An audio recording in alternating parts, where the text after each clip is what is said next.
Office থেকে বাসায় ফিরছিল রিয়াদ। হঠাৎ রাস্তার পাশে তার চোখে পড়ল একটি মানিব্যাগ। কৌতূহলবশত মানিব্যাগটি খুলে দেখে সে অবাক হয়ে গেল। ভেতরে প্রায় 20,000 টাকা ও কয়েকটি ব্যাংক কার্ড। মাসের শেষ, নিজের পকেটও প্রায় খালি।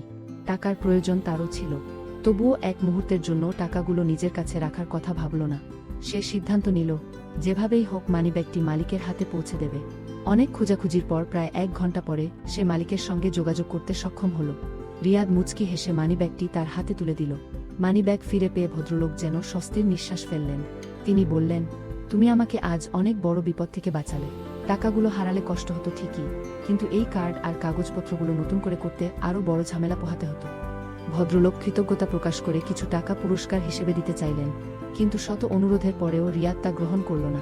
কথা বলতে বলতে একসময় জানা গেল, রিয়াদ যে প্রতিষ্ঠানে চাকরি করে সেই প্রতিষ্ঠানের অন্যতম মালিক এই ভদ্রলোক।